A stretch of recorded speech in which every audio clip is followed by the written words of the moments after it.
Today's topic will be Walras law and the proof of the Walras law. So, what is the statement of the Walras law? The statement of the Walras law tells us that if there are, suppose if I say that there are 10 markets in the entire economy, then if we have the information about the 9 markets, and if the 9 markets of the 10 markets are in equilibrium, then we may say that this 10th market will be also in equilibrium. If there are total 10 market in the equilibrium and 9 of those 10 markets are in equilibrium, then this number 10 market or 10th market will also be in equilibrium.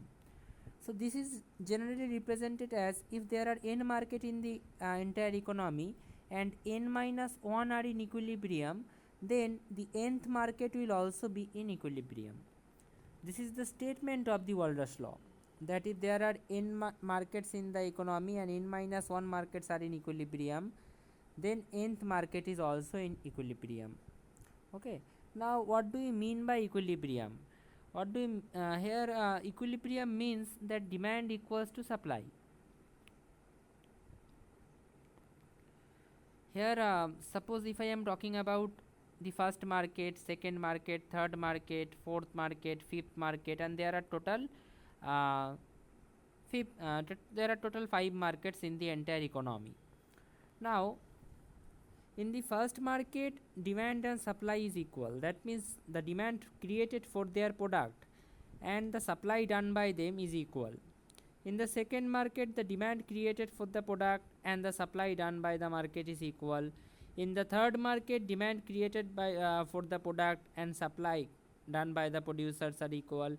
In the fourth market, demand created by the market and supply done by the producers are equal. If it happens, then in the fifth market also the demand and supply will be equal. That means demand created in the market and supply done by producers are equal in the fifth market as well.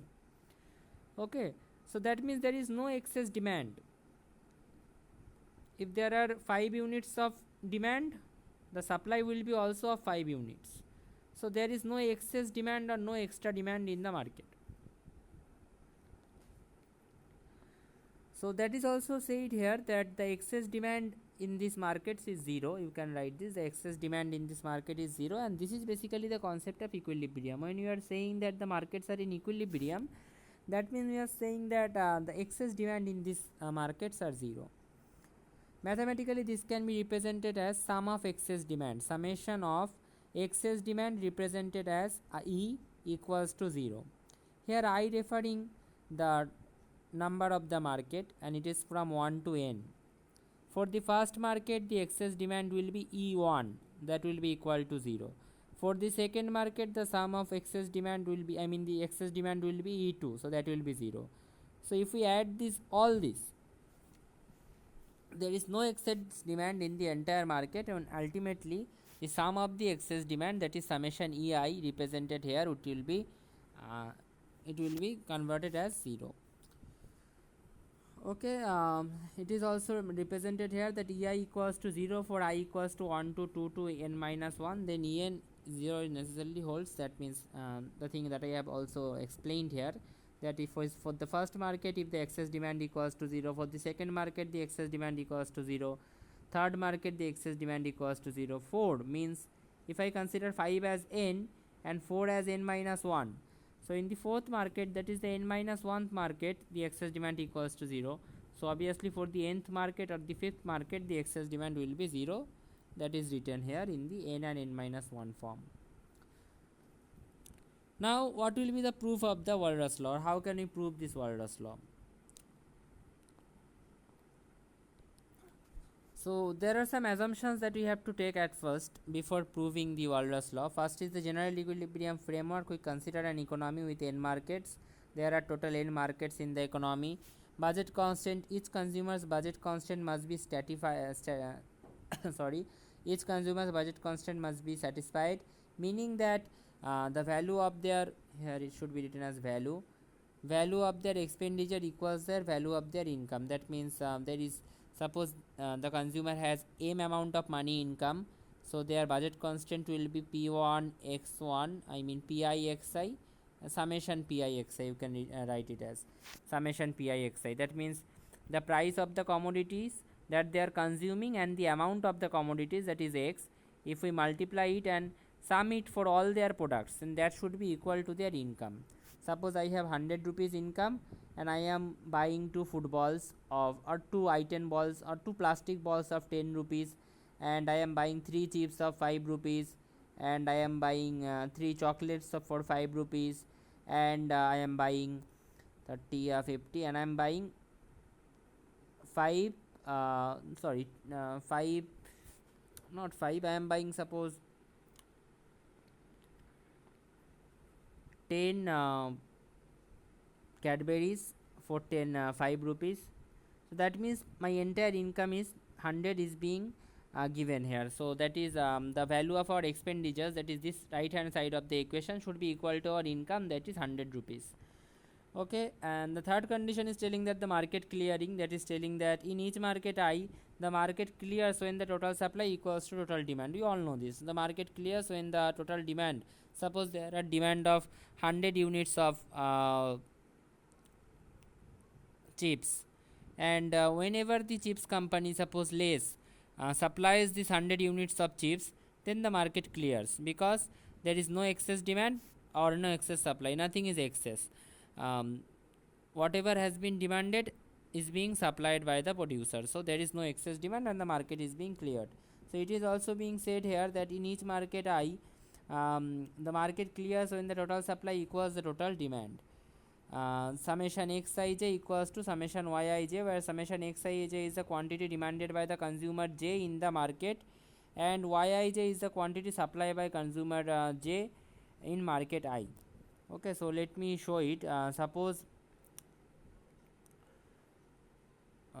j market, ji, j is the market.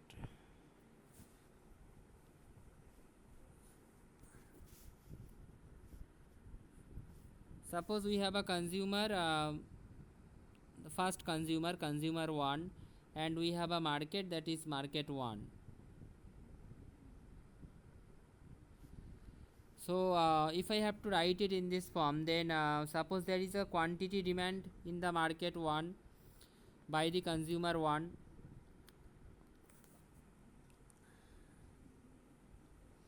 So xij yij.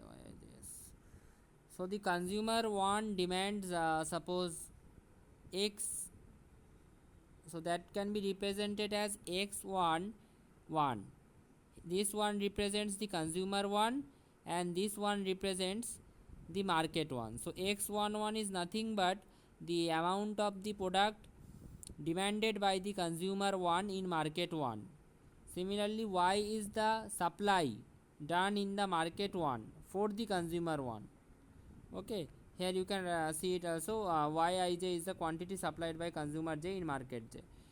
So y11 is the amount supplied by the consumer 1 in market 1. Similarly, x12 is nothing but it is the amount demanded by consumer 1 in market 2, and equals to y12.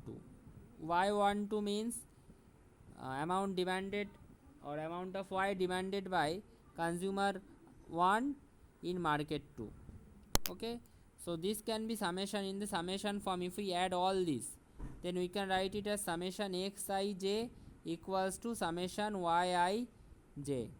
That means this xij, summation xij, representing the sum of the demand of all the markets, sum of the demand of x commodity in all the markets, and summation yij representing sum of the supply done by the consumers in all the markets.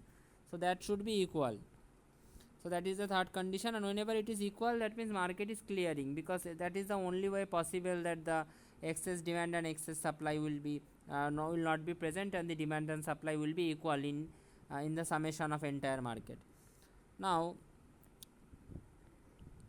the fourth, let us head to the proof, and if we go to the proof, then this is the first thing that we have to tackle, that the budget constant. We know that the budget constant, each consumer j's budget constant can be written as, okay, so basically here we are doing nothing but we have written that summation xij equals to summation yij.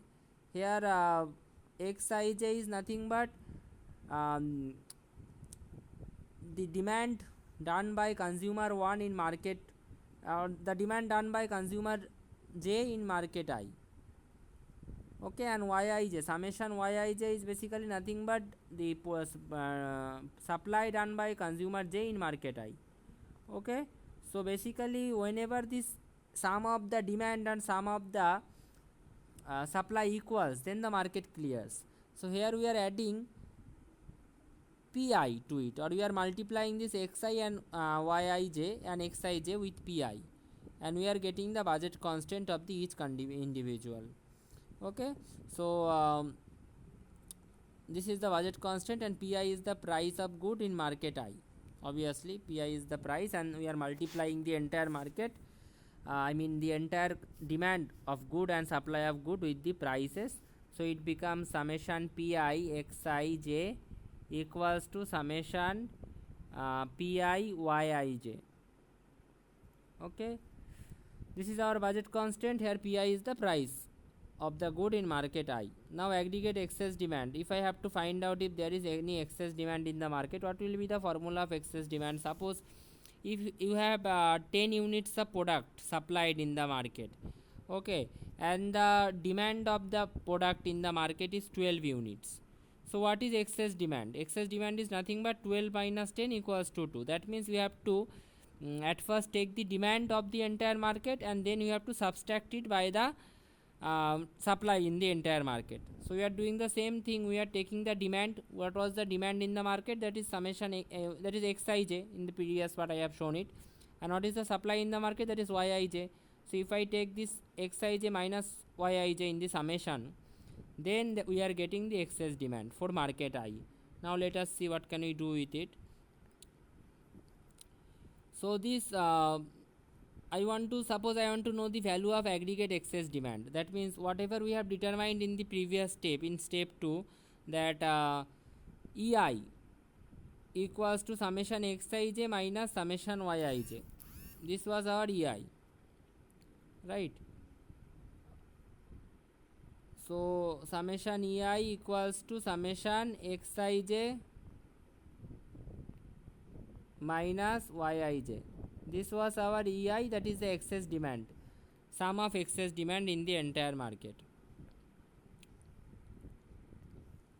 Now if I have to multiply this entire equation both sides by pi, by summation pi, then what will I get? I will get summation pi EI multiplied, and here also I am multiplying it with summation pi, so it becomes summation pi multiplied by summation xi j minus yij. So we are getting this whenever we are multiplying the both sides by summation pi, we are getting this. Now this summation pi EI,